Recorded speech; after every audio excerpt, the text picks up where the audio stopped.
My dear students, welcome to my channel. ఈరోజు మనము AP 10th class English question పేపర్లోని 36th question letter writing గురించి discuss చేద్దాము. చాలామంది విద్యార్థులు ఈ లెటర్ రైటింగ్ ఫార్మాట్ ఏ విధంగా రాయాలన్న కన్ఫ్యూషన్లో ఉన్నారు. ఇది బ్లాక్డ్ ఫార్మాట్లో ఉంది. మీరు ఇంకొక మెథడ్లో కూడా రాసుకోవచ్చు. కన్వెన్షనల్ ఫార్మాట్, దాన్నే మనము ఇండెంటెడ్ ఫార్మాట్ కూడా అంటాం. ఏది రాసుకున్నా ఓకే, ఎలాంటి ప్రాబ్లం లేదు. కానీ రెండు మిక్స్ చేయొద్దండి. ఇది ఈజీ కాబట్టి మనము ఈ బ్లాక్డ్ ఫార్మాట్ ఈ వీడియోలో డిస్కస్ చేయబోతున్నాం.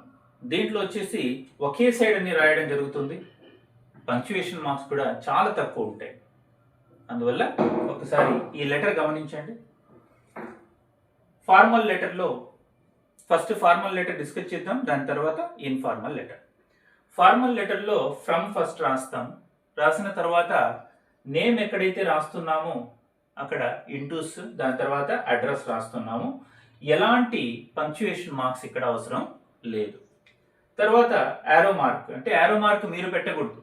నేను ఎక్కడైతే యారో మార్క్ ఇండికేట్ చేశానో అక్కడ మీరు గ్యాప్ ఇవ్వండి.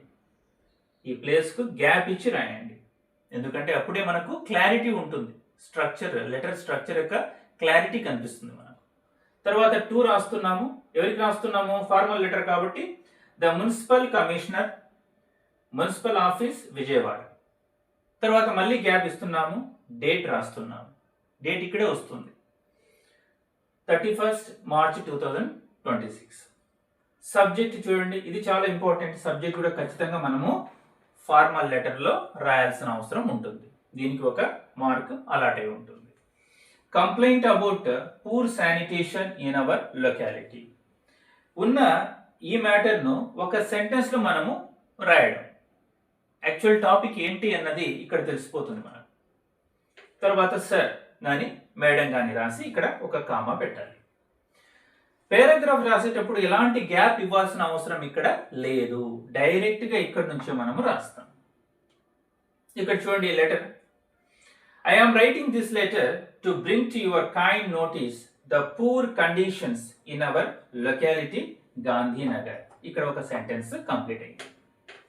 The streets are not cleaned regularly and garbage is left unattended for many days.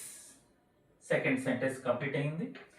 This is causing a foul smell and increasing the risk of diseases. ఇది రాసిన తర్వాత ఇంకొక పారాగ్రాఫ్ కూడా ఇక్కడ యాడ్ చేసుకోవచ్చు. నేను ఒకే ఒక పారాగ్రాఫ్ రాశాను, దాని తర్వాత ఇంకా ప్రాబ్లమ్స్ ఏమొస్తున్నాయి అన్నది కూడా ఇంకొక పారాగ్రాఫ్లో మనము యాడ్ చేసుకోవచ్చు. పారాగ్రాఫ్ తర్వాత మళ్ళీ ఏం చేయాలి? గ్యాప్ ఇవ్వాలి. గ్యాప్ ఇచ్చిన తర్వాత సెకండ్ పారాగ్రాఫ్ కూడా ఇక్కడ నుంచే రాయాల్సి ఉంటుంది. ఇక్కడ ఎలాంటి గ్యాప్ ఇచ్చి రాయకూడదు. స్టార్టింగ్ నుంచే మార్జిన్ ఎక్కడైతే ఉందో అదే ప్లేస్లో మనము సెకండ్ పారాగ్రాఫ్ కూడా రాయాలి. అది రాసిన తర్వాత మళ్ళీ గ్యాప్ ఇచ్చిన తర్వాత థర్డ్ పారాగ్రాఫ్ అంటే క్లోజింగ్ అన్నమాట. ఇక్కడ I kindly request you to take immediate action to improve the sanitation facilities in our area. ఈ విధంగా 3 పారాగ్రాఫ్స్లో మనము ఫార్మల్ లెటర్ రాయాల్సి ఉంటుంది. అదైన తర్వాత చూడండి మళ్ళీ గ్యాప్ ఇవ్వండి. Thanking you, full stop. తర్వాత యువర్స్ ఫెయిత్ఫుల్. మీరు యువర్స్ దగ్గర ఎలాంటి పరిస్థితిలో అపాస్ట్రఫీ ఇక్కడ పెట్టకూడదు.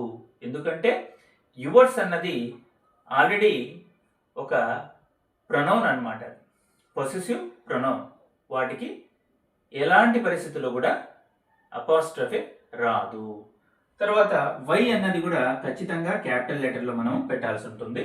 ఇక్కడ కామా, తర్వాత మీ నేమ్ దగ్గర ఇంటూస్ పెడితే సరిపోతుంది. ఈ విధంగా మనము ఒక బ్లాక్డ్ ఫార్మాట్లో ఫార్మల్ లెటర్ ఒకటి రాయాల్సి ఉంటుంది. ఇప్పుడు మనము ఇన్ఫార్మల్ లెటర్ బ్లాక్డ్ ఫార్మాట్లో ఎలా ఉంటుందన్నది ఒక మోడల్ చూద్దాం. 36th క్వశ్చన్లోనే ఫార్మల్ కానీ ఇన్ఫార్మల్ లెటర్ కానీ వస్తుందన్నమాట. ఒకసారి ఈ ఫార్మాట్ గమనించండి. ఫ్రమ్ రాస్తాము, ఇంటూస్, నేమ్ దగ్గర ఇంటూస్, దాని తర్వాత అడ్రస్ రాసిన తర్వాత యారో మార్క్స్ గమనించండి. ఎక్కడైతే యారో మార్క్స్ ఉన్నాయో అక్కడ 2 లైన్ స్పేస్ ఇవ్వండి అనమాట. ఎందుకంటే చాలా చక్కగా ఆ స్ట్రక్చర్ కనిపిస్తుంది. తర్వాత డేట్ రాసిన తర్వాత మళ్ళీ గ్యాప్. డియర్ సురేష్, ఫ్రెండ్కి రాస్తున్నాం కాబట్టి నేమ్ మెన్షన్ చేయండి. అదే ఫాదర్కి ఉంటే డియర్ ఫాదర్, మదర్ ఉంటే dear mother, dear brother, dear sister రాయొచ్చు. ఫ్రెండ్ ఉంటే ఖచ్చితంగా మీరు డియర్, దాని తర్వాత పేరు ఇండికేట్ చేయండి, ఏ పేరైనా కావచ్చు. తర్వాత కామా రాసిన తర్వాత body of the letter. Body of the letter వీలైనంత వరకు 3 పారాగ్రాఫ్స్లో రాసేదానికి ప్రయత్నం చేయండి.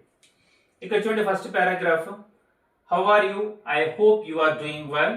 I am also fine here. I am writing this letter to tell you about my preparation for the upcoming examinations. I have been studying regularly and attending special classes in school.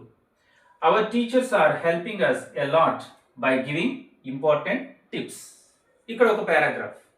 తర్వాత మళ్ళీ gap ఇచ్చి మళ్ళీ ఇంకొక paragraph starting నుంచే, margin దగ్గర నుంచే రాయడం జరుగుతుంది. I advise you to prepare well and not feel stressed. With proper planning and hard work, we can score good marks. ఈ విధంగా ఈ సెకండ్ పారాగ్రాఫ్ రాయిపోతుంది. తర్వాత థర్డ్ చూస్తే just convey my regards to your parents. మళ్ళీ gap. Yours lovingly, yours affectionately, ఏదైనా రాయొచ్చు. ఇక్కడ చూడండి, యువర్స్ దగ్గర వై క్యాపిటల్, దాని తర్వాత అపాస్ట్రఫే రాదు. అపాస్ట్రఫే చాలా మంది విద్యార్థులు రాస్తుంటారు. మార్క్స్ ఇక్కడ ఒక మార్క్, హాఫ్ మార్క్ కానీ తీసేస్తూ ఉంటారు అనమాట. అందుకని అపాస్ట్రఫే ఏ పరిస్థితులు మీరు రాయొద్దండి. ఇక్కడ కామా, నేమ్ దగ్గర, సిగ్నేచర్ దగ్గర ఏం చేయాలి? ఇంటూస్. తర్వాత మళ్ళీ ఇక్కడ గ్యాప్ ఇచ్చిన తర్వాత టు అడ్రస్.